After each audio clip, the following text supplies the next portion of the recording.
Facebook person libre.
hian lapa Zambia Sacramento mga involved na kan nei le thei do na hian ruan na lomong ka o kan ho ni kan sana di zanin hun sok kan nei do kali na hian nei na ko u sai se ila hian chu bai tu ka tu o di halakian te u tu ya te hian lokal ro tangka ne lo te ko lokal pula le pula e ro ani lokal pula point le tu te tu tangka te lo fin aman po pe lo fin le ro so ni si lo wa ing wangin nge tangka in se por le fa na ni si lo wa ing wangin nge in pa in se ka dumun takin na ko pula kai pha pula hil tha se e ro in mo na se ko ka wa chuan rim rock se mu ola om lai hian dol pa chu song pula anai lai hian ko ro isuak suan suan om dan se ban san se la mi fello suan angai tua te su ban san mo rock se lal pa ne a chil le rock se isuan ani na lo ko ngai sang kan pathian he na chil le rock se anin angai dam ne san don ko si pathian ne pathian dim patin so sa rock se itong sai tu pathian lamba mu tak kan pathian wendia kan la bu ngai lo le kan la kan ngai lo tun le ni te không phải ngay cả cuối có cả cuối ông in violin Roman law again Christian Palai Paul de when the Asian conference cùng ra ang kokin ko takamang sabin golden sabini cùng sum nga da po ko mai na wa in hakakin kan hong wa ini kuai la kan lo wa Robo ina hom puya kian minggu irin harafian min lalpa minggu absela se bonsan dua apuala inkom lalpa Zambia Sacramento kian kinde kan bos sele do na lalpa kan samte kan kan inte kan sabaya kan harala malsom sakna kem tua min pansakla không ai takin để cũng là cần tiêu thị sông cái bằng gian thì buông là rồi mình đã bị một khi rồi sẽ lôi qua Yesu begin kan rồi đi lệ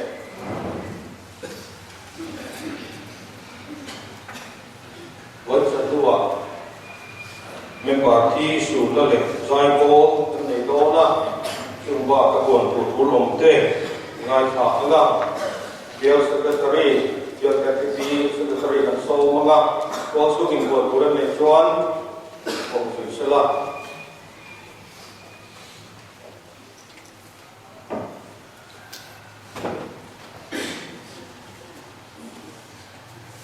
in to do any coma yan Chairman is with them and let Bazan as a community hold any donor interest to he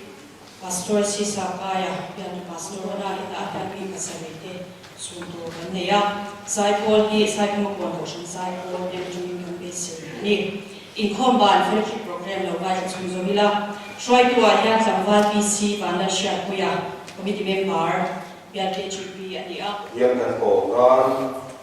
na personale pastor na kasi dalawa Ansual na leha na kesukaan rin sa labang antaan kapapa at isinol pagkiyan ni nabi Kristaan kasi nung naksuak yung ataan na duwali lakulali yung na dapat parawat sa opa so ngali kasarin na hipagyan po natin sa alaso di sumsuan sa Brahmin Paul at mahote lupatin mga pangsasilagin so ngali kasarin na yung sakto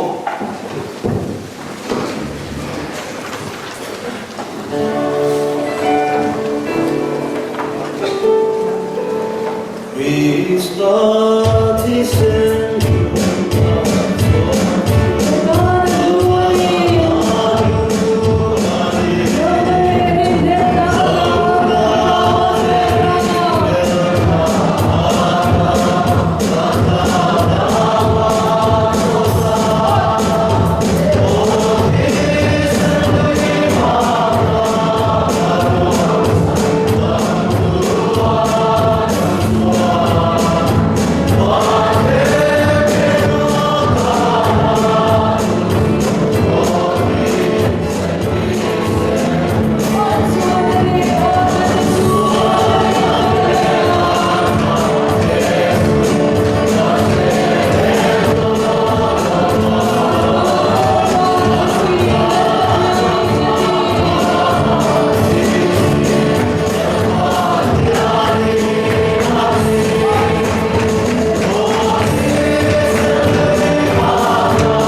tu lampa dunia ini tiang lima sakramen tiang lim haralam ruai info na buat saya il obat samsar tekuin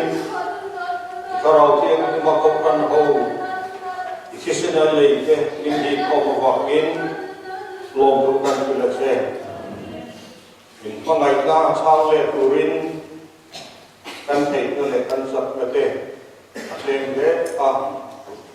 mangai zual sika dutia mangai thei tur sein thara min chan puila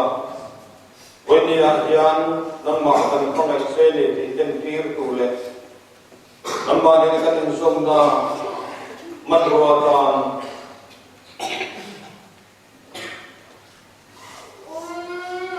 masuk akan dona sanga kan rasa topin olong te lapa kan lapong te ta bingrong kuinan diram sauna te ditokran ho dong kalian se la akan dia minti tiang imsak malum sok sak boktuin lapa isu pesta minti yang lebih dibetakkan rola se wakian lalpas dan sakramen akan dipompain biar Kristian alai Paul conference tuan dan member kuite di sudur hati angin sulong ania anjang jin kengai khaga jin sai tur suan dan biar sekretari dan somanga chân chính cái ngày thao dò hian xuống ra bún về đầu tiêu cần mong ngã xuân và ba giờ cái qua sập sổ đó này mi pasari xuống tu với lạc hian anh này ya anh dẹp tu anh biar sự việc tu là bên bảo khi cái chân chính cái tu viên xong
Buddha hivel wat sa dunia hi guardi ruang ne purun sum te famia kom din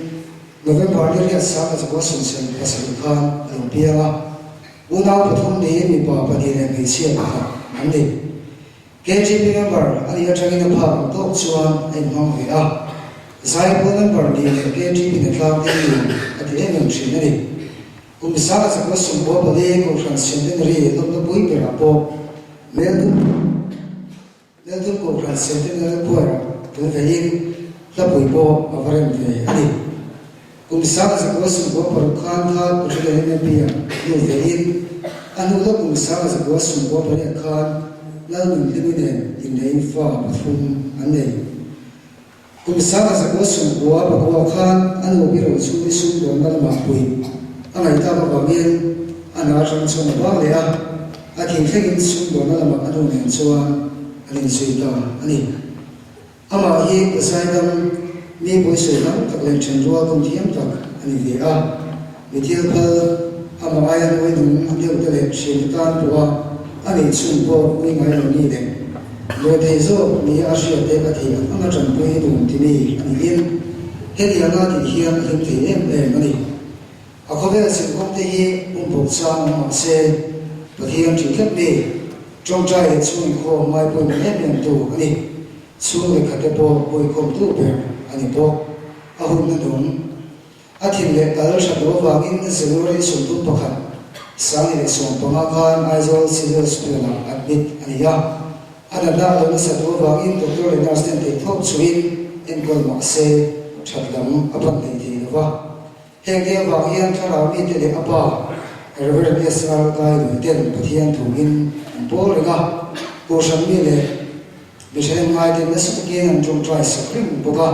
chu wangin ana na kha na le ma se anum ha kam ni me mani x-ray atanga dan danin a real appointment ani ti she ani ya ana na chuan zuan apan sel ta ka wangin Aizol Hospital ICU wa February so par sang so panga khan tha ani ya doctor le nurse ten thei to chua ni ri apply anen ko le chungin aka chaber ro le sa tu chuan chatuana nung to so turin February so ni pali sang so panga chuma dar so le ni so ni panga khan ashwa ho ta so ani atu February so ni panga sang so panga khan inama vuidahun paso si sa kai mangin than wala thana hun nung uparam thar le an mang lin chung ko le ko san ho ten ui takin an thar liam ta ani sum tu ba se limen ran san sin ka pui kong ya chung te ko min chung mi na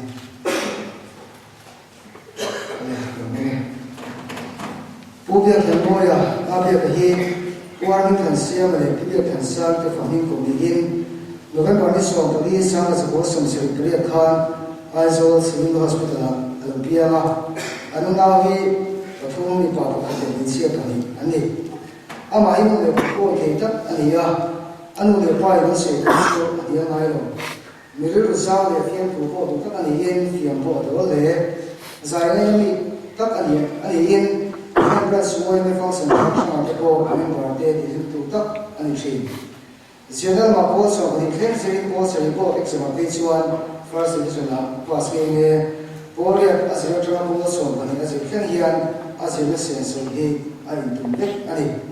apa to kin ko da le ko so mai mam thina sai so se so mo me se ki number ni in a thi ni khen in he ni ko mo ta ki achen ani temen ko han sai po lo le ta number ni in sen so ka hi mo atia kai kim lo man ko al fo chain Dengan basket trip dia ko bapo imangin group ai wal sai drama na po sudo in masa ni ngenge medi so ni pasali sa ni so khan learning so ni dengan dress between ko frontier bina pasal ji su drama ko de nei fanu tum ta nei ahu menum ko ka sa ni so ko di drama ko na mi se se jeni doctor te ko ro fu thina September di so ni pali sa ni so pali kan Dios ko tiene ultrasound in akala lumte on patient ani ya ato se ne ma so ni panga sa ni so ko ni kan Aizol Hospital admit ani ya doctor Anderson te to un suwa ziam lam apan ni the yo wangin Aizol Hospital atran dia September ni som thum sa ni so ko dia Civil Hospital refer ani ya kune ma chen Civil Hospital en ko ni du ko hian an chuan chadama pan ni thi chuang wa Civil Hospital atang hian ni Pim Hospital Silong refer ne ani angin Ocho bari somni pasari sani somni khan apit le ani ya doctor Anderson te to chuwa an kon lumin siom dam kana shia ani ya bangin dam boin chuasan ani ya te to pa nam en kon ani ti sa kha ra dam nam se in kial kam harna chingin mars tu ma chani sani pama sani som pama khan an kalani ya beisen sam ta ne ma khemle lai mars som pakhat sani som pama ni jing ga thum khan atho ha do suarin Civil Hospital kan pui le ania doctor Anderson te to kan so pui no in si om lam apana bawni in lam en ko tu ho pui le ani mars so ko de sa ni so pama ni si ga chang khan atho ha do suarin in lam oxygen te ani ya he to pa en ko le chu pui in si om lam kan thi to ba mars so ko de sa ni so pama ni si ga ko ni so pama khan cha to ram ni pen san ka ani atu ma sa som pa ma sa ni som pa ma pa thi chu wa som ka dia in la ma tu an siam le an ni hun mangin khan mo la khan no hun nu ko ro ko man mong le a chu ko le ko kan ho ten ui ta kin ni khan le ta ni Pular school hong ta ni ni da ne ne Pular rin moya hi mars ni shari sa ma zo so le pa ko khan po hin chuan sa le ki wa ler she tin ka mo dia ma una pasari ni pa pa di ni che to ma an ni ama hi min se so tak moi ni poi se da le mo so tak ani ya chen de ko le ro chuan na chung le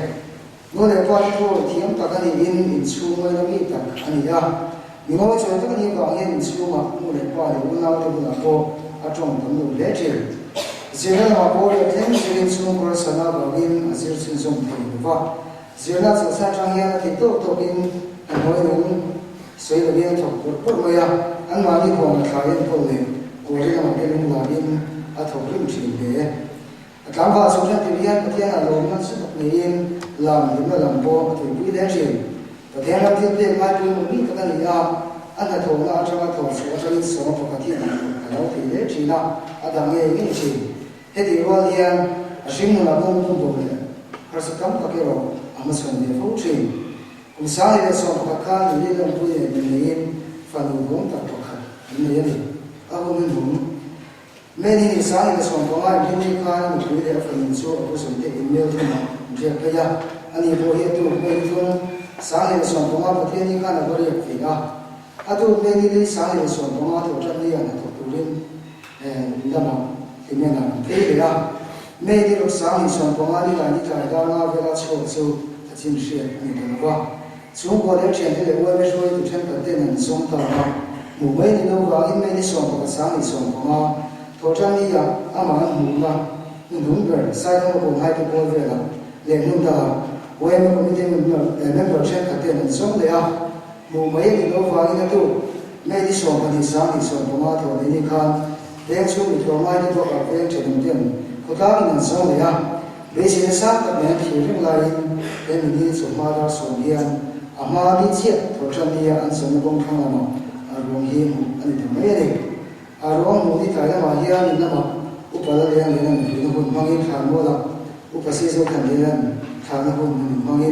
chu ko ni ko tem ui ta kin khan ni ta ani so ni ko ka me to ran sin kha pui Không phải tất nhiên xuống để như thế đúng không em?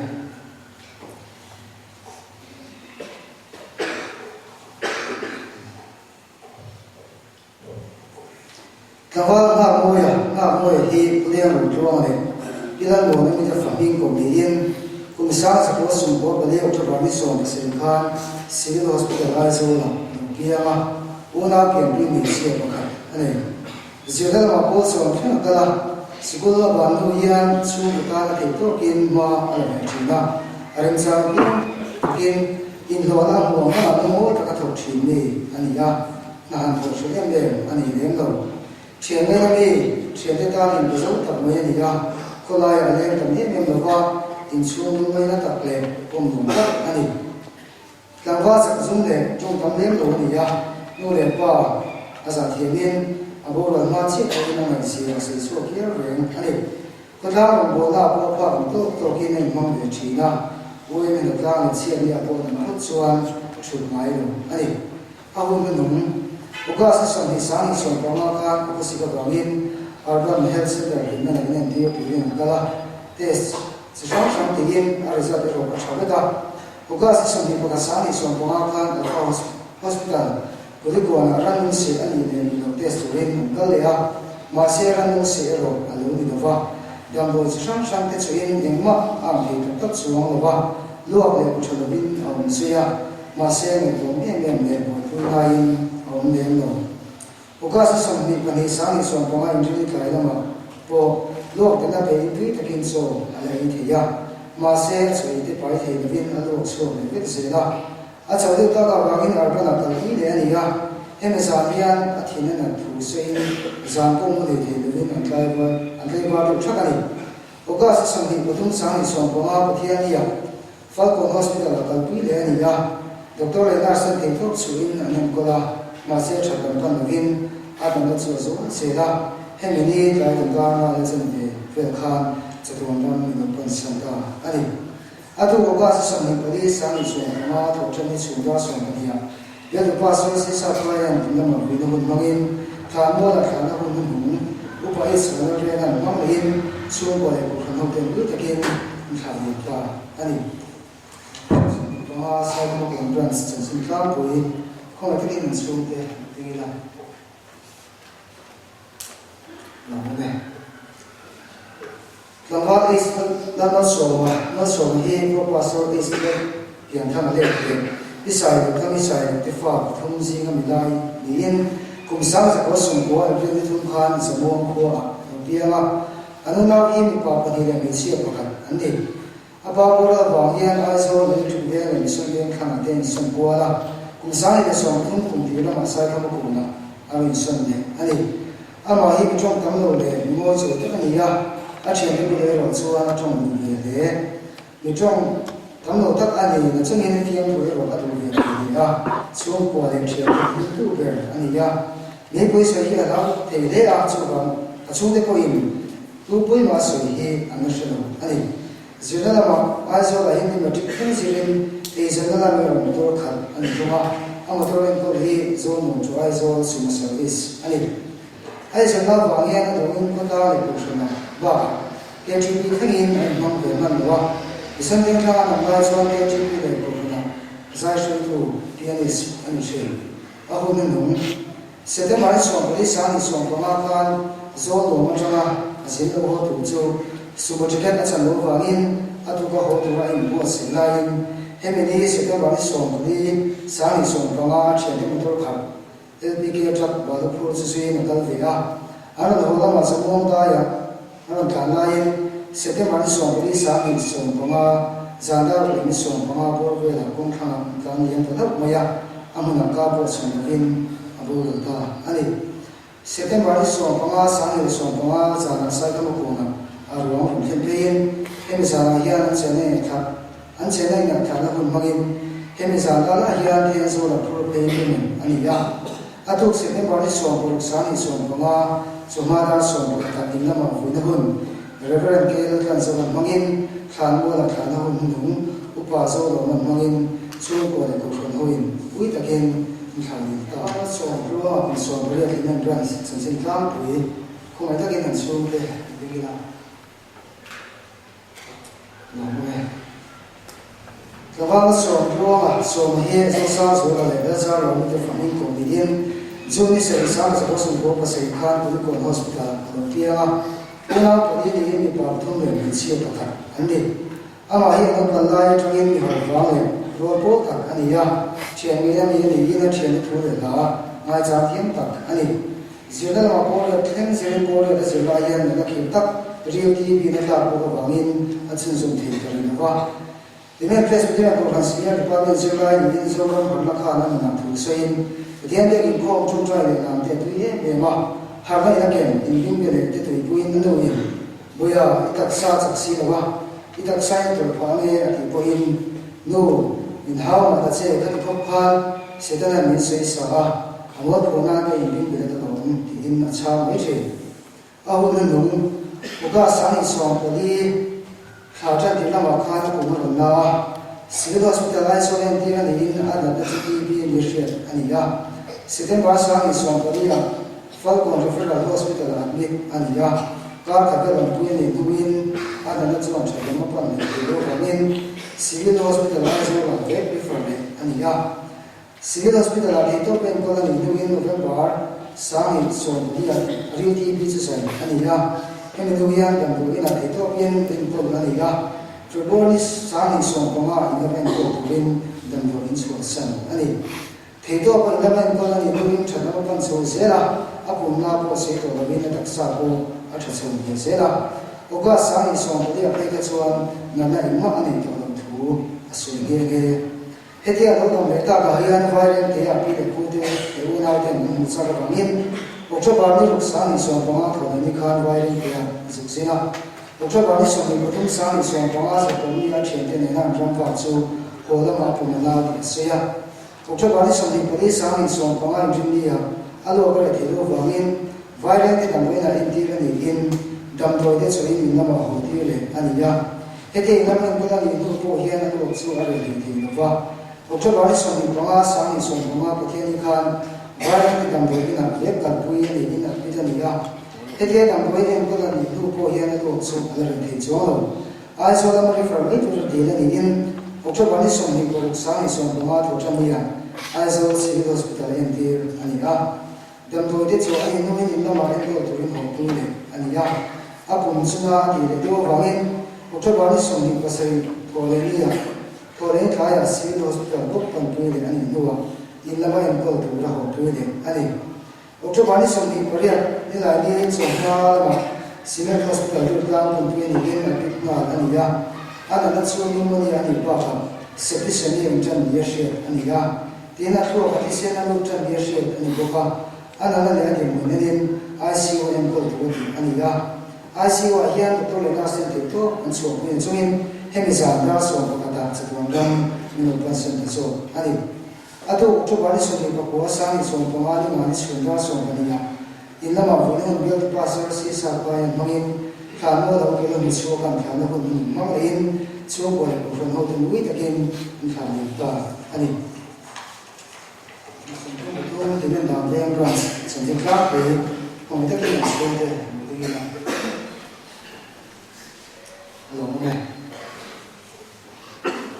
Kampal in Kela, after the heat who is Zansu Malay, become a for February in September is so Pokat. Sans a person with the Hikan Himena and Pia,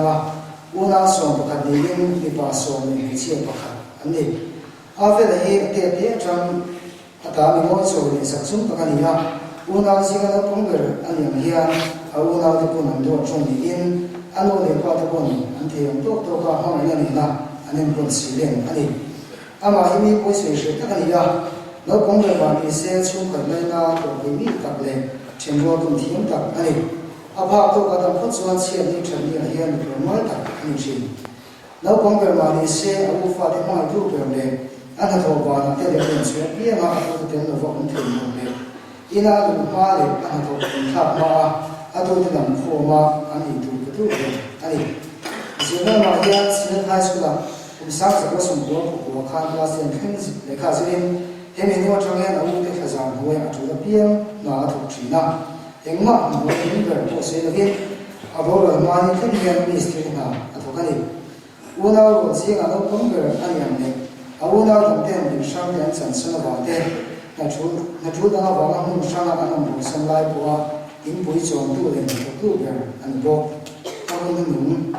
Min Hershon me, and young Adam to he, and will run out of him and him say, put up, needing out of mystery and Hampo, a true Patsumava. December is a son, he saw the Pamato Tony Jankan, Charna and Pacific Janin, not so that the eight win, and of mystery now he. December is on him, but his son is on the matter of the Nikan at all. Here Charna, the Fu, he and Pacific Siam in and Shia. Anu le una ten in the Tura and John Boyne at the Tata in Torsela. December is on the Patum San is on Bonnie and Idea of Swan, Lex Hope in the Winter and Taraka, Aune, Puram of Rimanda, Vengroin, Damdo Deatsua, he sent this at to the poor Alushipoka. It's one so in Amua Mase, Mullen, the wind on Sisum, Janta. Zelaya song ni achana sing ang ga train ga su song hian boi pui ngai pu ka mai so in a kan sui ta dia ke mo in anu thi hian a sui ta ani December song ni pari sang ni song rama ni ngani sing ga se le ni song ni kan mu hin chu anu in bong de a in tu ti in a ko ka tho tu chu rom ka ni thu tin Alpha Hospital pan pui ani ya doctor ten investigation dingalin ran nu se typhoid isun ko hai umle thim lam thalom ani ti an chok ta a doctorin angai pui mo ver ran se chu ari to thu sein man mo takin dam do pe nga lim dam do in chang tu so ICU umna aizo hospital an kai ga ni chan ne a refer ania aizo hospital ken pui ani vere ICU an hoa là niệm về sự là sát tập ngày chung hoa chung cùng anh thử để hàng lại December song panga sang song panga Christmas ni singa thum ni na khan chatuang ram ni ban santa ani athi ni December song panga sang ni song panga chungga tha na ma bu na le than mo la than na hun anu Reverend Ronald Velam Mangin chung ko le ko hanu den ni takin an than ni ta ani song kha ka na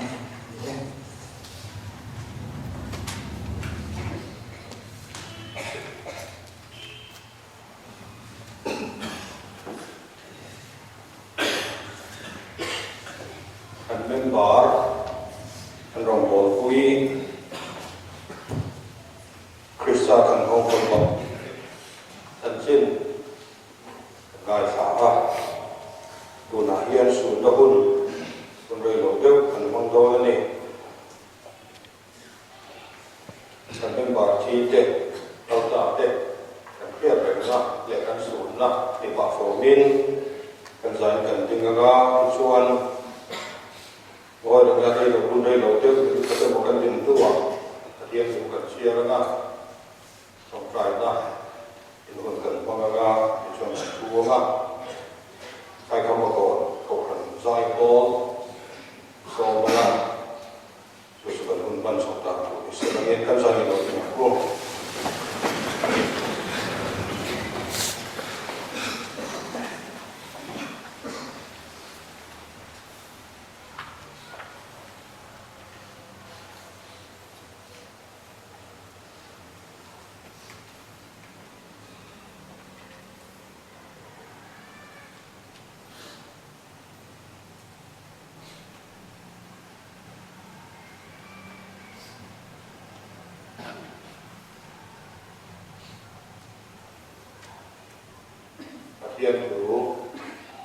thiền lim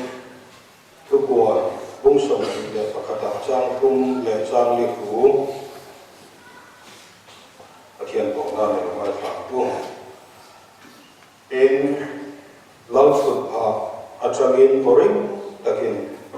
ngay ke thiền bộ ke chu hình si ngạc lâu cùng ta ani chu an ne na hong manga anh ni chu bi te anh ni anga Pathian nghe chu anh nè là hôm mong anh Pathian anh đi cố gắng anh biết anh đó biết quý song song là cái phải anga thì ta ôm lệ thế tục luôn anga lung ngày tê trả tên là tê po ôm lệ tổ hợp luôn kêu pasà tê chu arota ati kafia Atu tiang lim chia lâu pan som sakro se amen kathian mai punan ko lan tolan pa engin ti thei kan kathian gon sa huna hian ti ko kran kathian ko krana isina le ko kran kathian chung te sing kan ro bol pui kan member te Kudoni lalwat sanga, kubiak kan moya, ularin moya, tawal ak moya, tawal islal mal soma, tawal mal som tuanga, le tawal rin fulate, kan rombol kuiten sa tuan ramin lo kan santa ah, wena yan an mani riap rena, inho kuya, kan mga Luna hian an mani bukan hobin Christian palai ko in pom kuya kan sunge kan mangai kalta kan rombol kuiti kha hambo takin he nan so lang ti kan briga ini po thanu ta ka so ve ke turin harawin in bo se se e ka tu nau kan rombol kuite kan fapa lutak te kan sung te kan nau te hi anh đầm xuống hung đê anh ngày số anh luôn làm việc tù lệ thân tôn tù đê tiêu thả bộ số tù đê lệ tiêu thả lòng cho bộ số tiền cho anh lâm bà thành việc tù ra ôm bằng thì cần vinh thấp anh em một hôm nào hiền thì thua cần của nghiên thăm buồn làm cả thực chiến cho u thì mà thằng bố cái cà phê sẽ uống có về bếp ăn gì lâu thì khan thì vào thằng bố na thì thằng bố na rồi các tiền tiền lâu khan tu sun te kohar te lampa thì nó vòng cái hình chân xuống của thế đi takin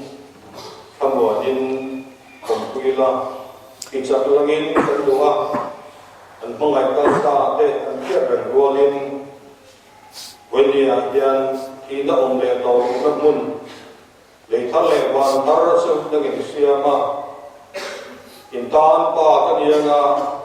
nang đi bộ cái gì thế cái phát tiền những việc tiếp tu cái thiên những tiền cái thấy ăn xuống là sầu là chợ đó nó sầu thêm tu rin vấn đề cái đi bộ in bộ sẽ cần một bộ thì mình đi với lại cái anh bạn đi việc gần na kan pun man tehi karau tiang timin man som sakang se lomba Yesus Kristus ingin so kan rodile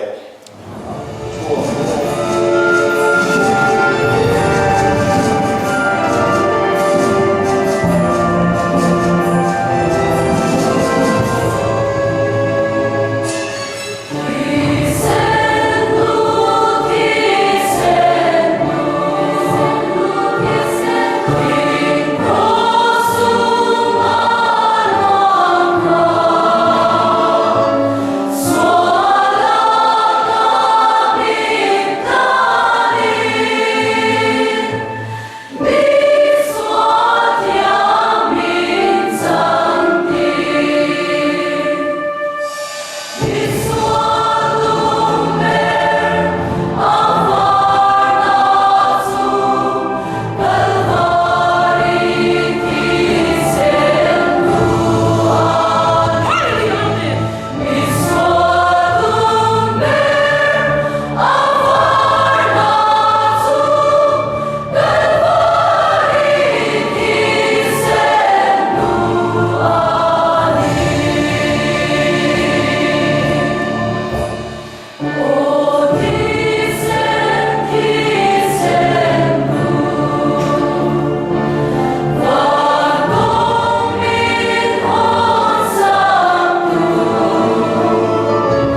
thiên chỉ phải bu càng buông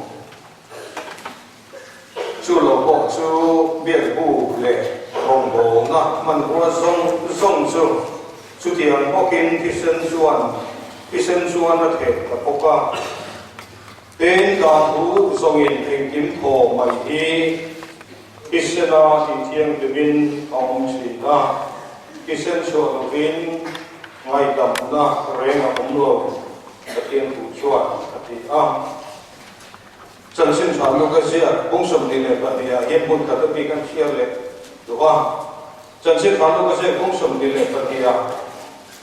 trang sống các bộ lệ trang sống đi ra đến chẳng là lòng thua sợi sợi là phê la anh phê là phê cái cái đặc sa ngay phê tu chú này cái việc này thì chuyện rồi anh đi in dân về đi rồi in sự kiện có in lâu xưa là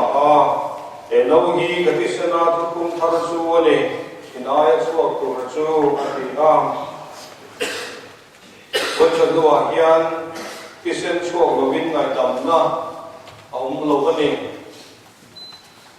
thì thu ở đây suy cần cũng mà cái thứ quý cái lai thu hi Ibrahim itu ni tu lek atau terangga kelak suah, andi atu kanen dian, pe oge, sudah hobin kutung huyan suan, tapi nanti akan kila kisen, angkong sangkai, angkong lara, kisen terlalu hobin, tapi biar kerem sawo, itu kau ni tu tin, baca mahal, tuhan berkata. Thiên thì lúc ngồi đó cái con nhớ nga trường số cái thiên việt nó bộ anh đi ra xem sau khi lo pha rồng bộ na anh đi ra anh mai rồi xuất lại nữa rồi tiêu thân lệ hiện thôi nó tiêu thân ta chủ là mai sáng anh răng xếp thân cái số kề lệ bề rào thế mà số thân chủ rất ít trên nó thảo ra sự đề là mai sáng là tiêu thân quý thiểm cái nó đầu thân sạch cho chúng là mặc dù sống một mày chưa cái kia này là lâu thì kia còn cao là điểm nhịp đâu rồi cái kia này là lâu thì ri mà cho nên cái kia là lúc qua lỗ mà nên thì bây giờ số cái là số số đó mai sáng số cái cái sân ngon tọt số rồi rồi thăm nguồn số là có số cái thì bốn là thì cái kia phải cái rồi nó sẽ ra số cái số giống số cái quý Christian thôi là số sở thì về thế thì tôi dùng lui in thôi cùng tìm mấy cùng chùa đó cái sự cũng thế là nó in thôi nên rồi cái lần lần trên cái cái thiên kia nó anh đi cái lúc đặc trưng này năm mấy rồi số đàn nó cái cái phone này nó lại ông giữa đó họ chọn lúc cái lần thì cái lần thì đàn có cả cái thiên số lốp tu rắn ngay này mai rồi số tung thar ra hiền tung thần số cái sự tung số là lý số Christa in tung nhập lớp cái soan cùng các atan mấy những lốp sẽ tổ các atan với các lốp thì cái ta này tu vàng soan sudah mai sam sungaran thì sự lần rất cái số ngày thật là những cái cái là với là hiền Christa in thôi là cái sinh rồi số Isen luani, una lakat sakta angkan ban pongin on saktuani visual dom kera ban muna niya, với đại diện ardu tu ane, dai boli naron sa tu seitan koi turin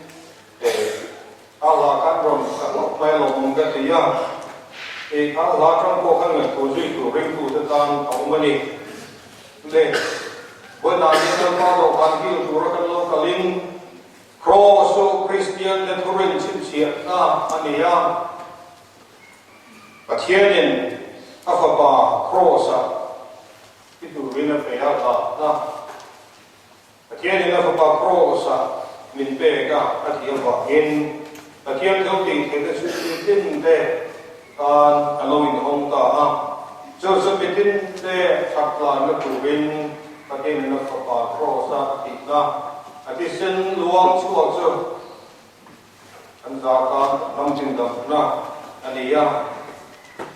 Thì cô bố lần có đến thông thật cũng sống vào cả chuan thì hiện ta cái đó sao ya so ở đây là biếng cái đó chăm đâm nó đủ bao nhiêu thì nó anh đi xí ra thì đối với Chúa Christa mai cha mà ran thi sinh làm nó có ma thi sinh nghe lần nữa chứ bây giờ hiện chăm đâm nó đủ bao nhiêu thì nó đi á chăm đâm nó ta là luôn ta thì anh sẽ cần một trường anh đi á Ulai ko na yan isen suwa na tekan kaya isen suwa te po kan kaya aduk siya ake suken ni isen pe te po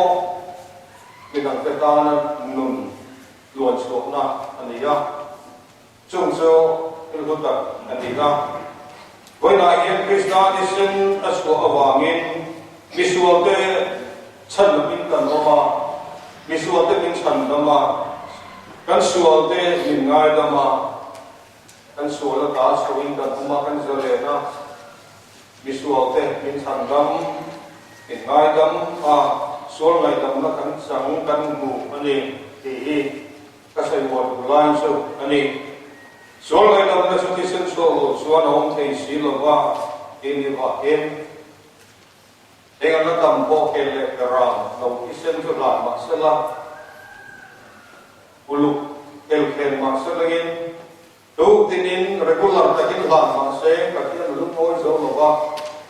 katian fa pakisen suana muna yan katianin lele fa sinrem na giking taka giking le giking rem na tudak so na tena kan suwa le ngai damin alo oma chu mai le dovin van kong min ko sa ta ale ti When you are in conference of God, they can pray. So, kata ni nak money. Kata ni Krista ni lupa so kata nak buat ni. When I am di kau le ila, bukan so isan so. Ani Jeremia so adi so ya an bawa siat tu pangai tu na. Adi an suwa na te po su ka reng to te bang lot ma ke ni na di ani o ge la yan min tan ke la ma lo ba tan ka le ran ka sakin min tan ke la ba ran ki sen min tan ke la ba min san nam ke la ba kal ri ki sen so ni ki so te tan dam na om so so ani ya su su ka ke ni cross a lo ni su Krista ka ke fa pa sa don fa pa su min pe a Anun so miswa ke sana le buah ka alam apa in when ya ya ka fil le ka tin ba ka lo ba ka thiam le so to lo ba se ko si se na zo thiam chan na oma zo zo ka chon do ni te ka thiam tu ni bin ani miswa te ka thiam ni min mai ya ma Akian beram nom bel lo tisin na suaka anun na sa suaka na alam aba in pa suda so na dungoya pa ba ko ay na so na dungoya ama ring to de ko niya yanen kan dungoy bo ani cross ken be sandam tu na kakisen le tu lo long so visual datan pen fa na ani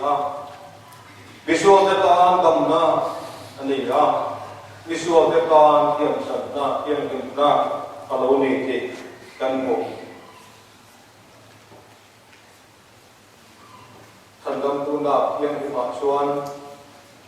isen le tu lo don chua ka kin lu gin thei su se wangin nge visual fa na lu ni so phải là ông lầu qua kiếm chân nó tụt ông xuống lầu qua đầm nó ông lầu qua săn đầm nó tụt lên ông đầm ông lầu anh ấy thấy thế nhá mình thiệt số yêu sinh lên cross phát triển phát triển sự kita lấy cái ta là luông xua anh ấy cái vang cái kiến lung kia thì lầu sẽ là cái rèn sẽ là chúa chúa là lấy cái gì là ai ran ta cho bên nhà yan enin athi na mun nan ator na kenin lom nan ke dam lo nga Lord Jesus Christ bin pangai ko ka are te te so kenin hausak nan dam lo nga ban to puya afa pa pangai takarama when ya yan kim tu ne na ka ta mi ko so ka again na pa pangai takarama bin ka ti tu so afa ka kisen so ko ka lo ni tuwangin when ya yan kisen so so ngai tam na lo ane again pa so na le lo bol lo kai lo again the ram no kisen na ba yan sang min ka ma lan so in kan ma tiang lebin yang sangin goi la yan ba ding lo ma chu thein tan bo ku ta again ne ko sa sakhi aro ku le in ka pia chu wangin tali son zan be tu ma khan asir ta ne na zan be ku ki au khan lali suan sangala a ei ka taksa in aya pe ku ni ke ke na ni tin ro atinga tiang ko pin no wala a e no i ka tisna to tum tar suani in aya so ku so ati a boina yen ko ve ta na dun ran tu yan visual te san na maganam te na ataksa le kisen so visual te ta na la van tong min hon saka Jatuan pun punya yang kedua kita tu win akisen tu kanta Atlanta ane tu bangin sakramen kalau pada sakramen terkirian visual sandam mai kan ni akian kongai na kongai sangat kongai le son na dong kan ni in otisen lu bang tong ni satu dia tu kisah nak suan simpai dan ni yang jangan lo ni coba in lalu so Krista Isua tegian cangkam tegian bunyi jangan suan ama suana ama joy boya ama sufaka ama so rokan bolsa tu lebih perkara ini sudian tu suan conference sekarang Krista kisah tak suatu Mita ni lohin kata na tuane dia kan sual nanti kata tak keren loba tapi ni nafa min ko ni lo bila lim ila abwan kui ila tapi apa kata sensual ni dua ni te tinggal ko non tak le ila sini ru suan dia tanpa dia pikir ko dia ical ko bang ko lot mana tu man som sa hokse amen pun hi kalau kau maya mai rocio tapi perkara kan sa le report maya nga tu bang jadi talaga program toko dan baisa lo lagi lagin number dalek sensori le pakuana o kisen ruvan ko min konseptu waram min kurin dan sualo so kisen di inbox lobin kan saya kisen lu di tak rusak hilang dan satu apa dan non maya nga dan kemudian suan dan lupa Alpazan dia sakramen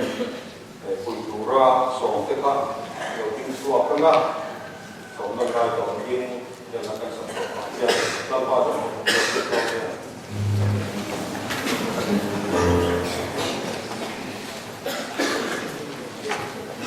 Thank you.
kan zain kan lalba kan in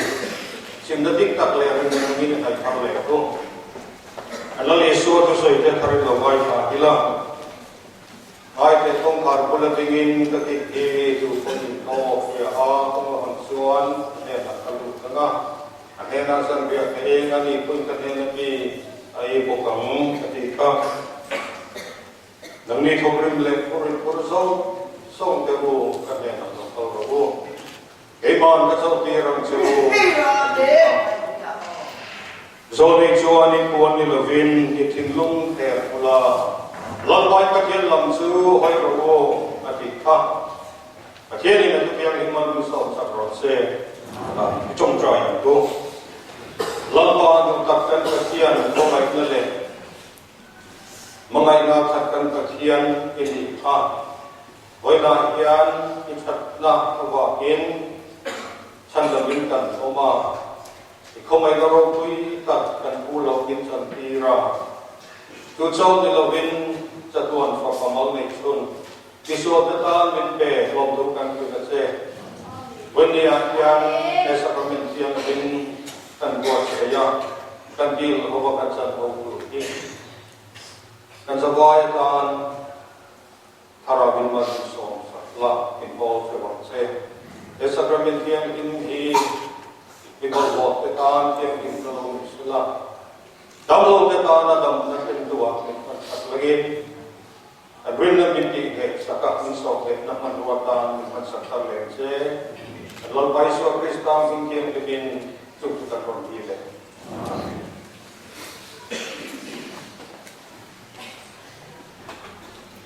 Again, and Lord Bai Sua Chuan,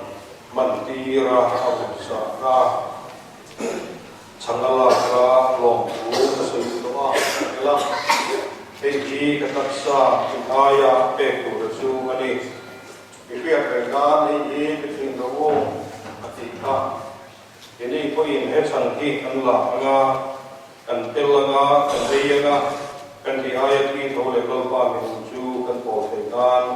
long kan za tan an ti so sa te ro se amen.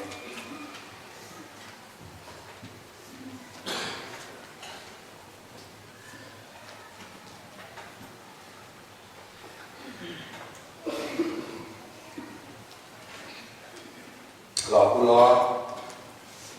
hu hi ka taksa in aya tu chu ani in he piang in ke nan hi chu hu an dan suan ati pa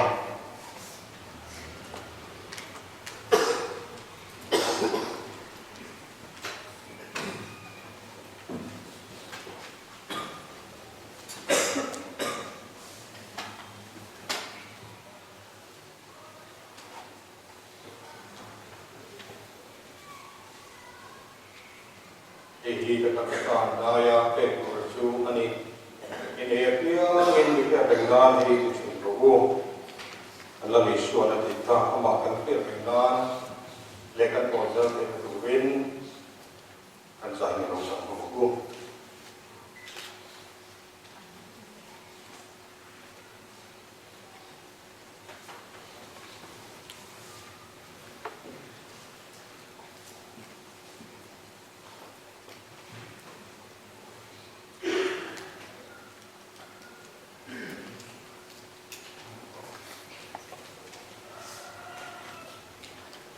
yang kokak dan kehidupan nau posu laka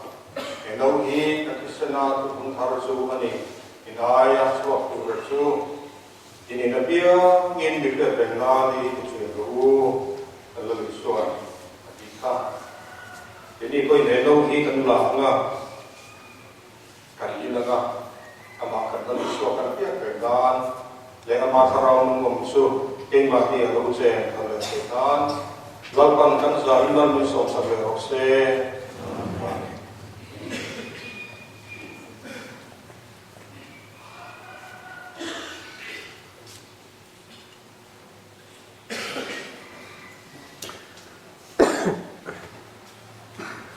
la ula in robu enau hi katisana tung tharchu ani ngaya chok rachu ini na pia ngin mi khe lengan he chin ro dan suan atika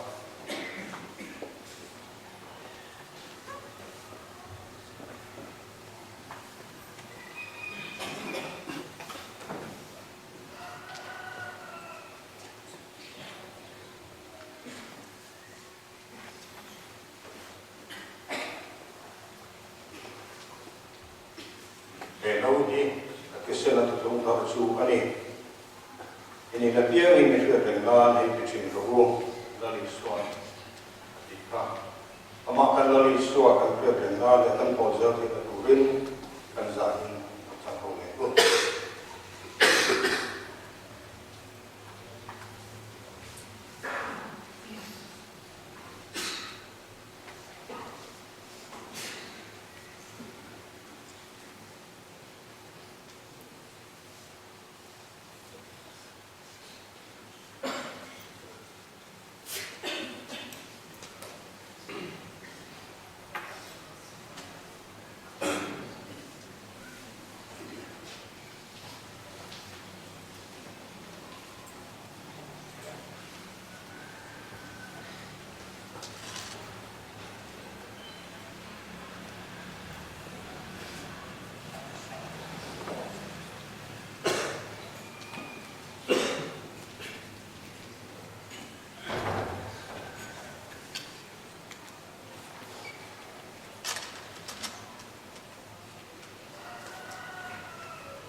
Rai Taksa in Aya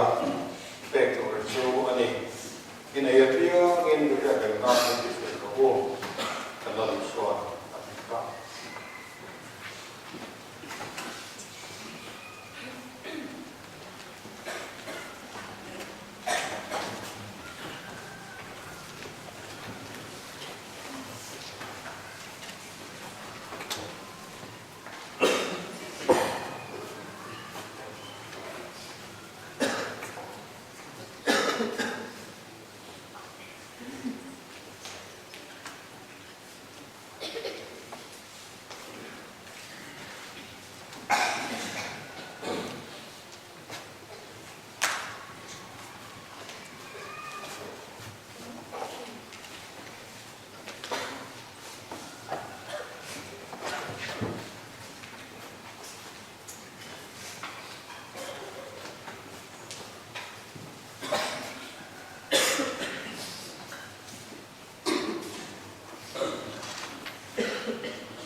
thiền rồi hỏi an sacrament thiêng liêng trong đầu tên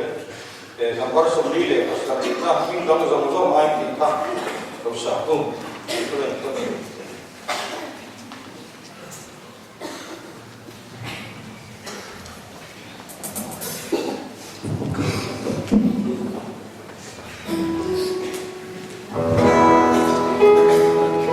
Đừng con sông sông ơi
Christian po nomor satu besar.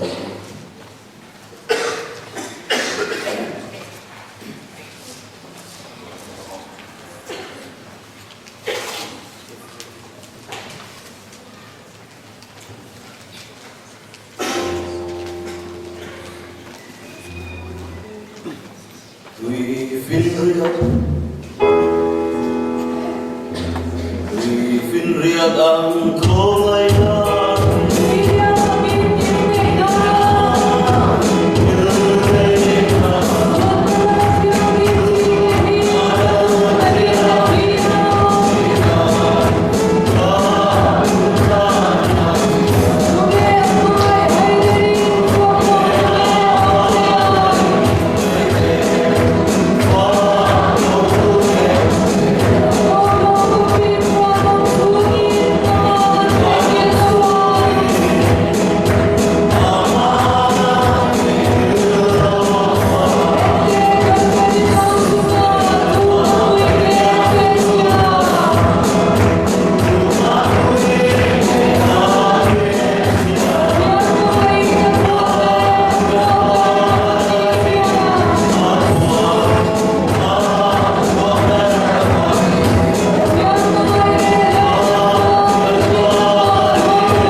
xem bài bal cái bó kinh bài sao vậy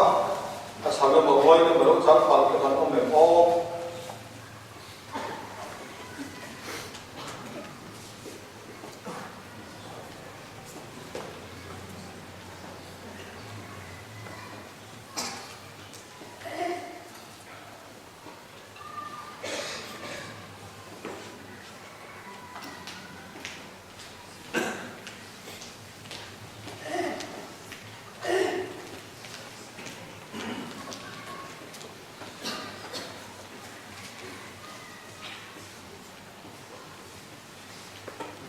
Om Nama reception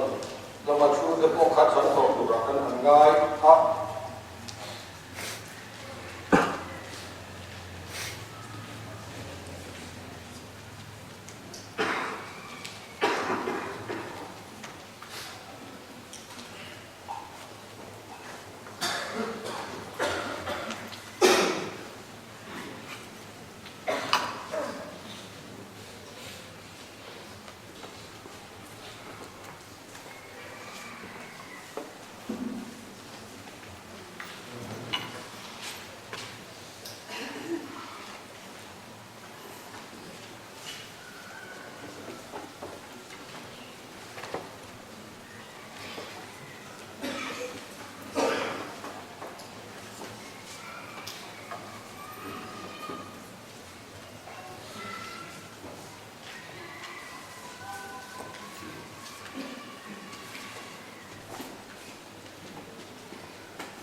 trông trai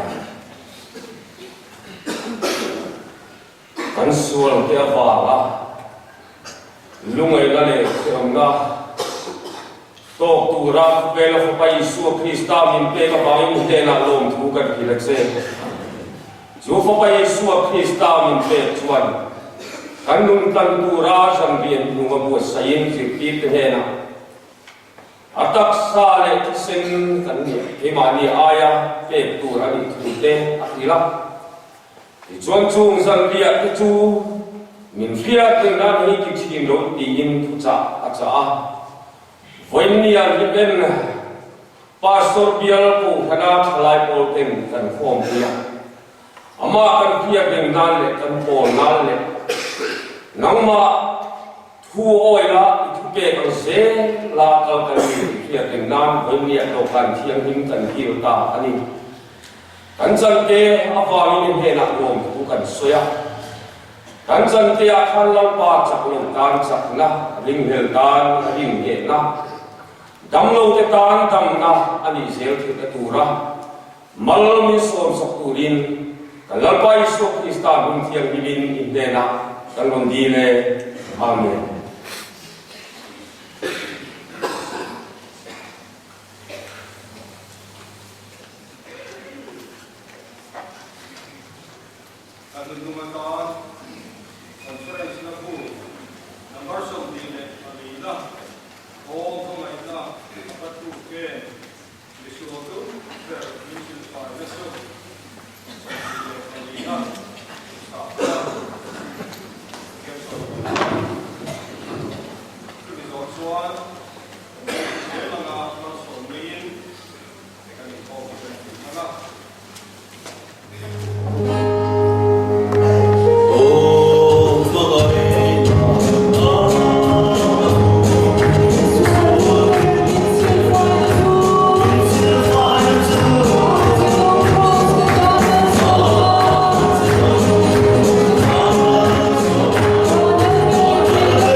sinan kan dana minna. Amen. Hallelujah. Agok na po kayo sinamin ka ng takapangin yung bingkan ko. Amen. Hallelujah.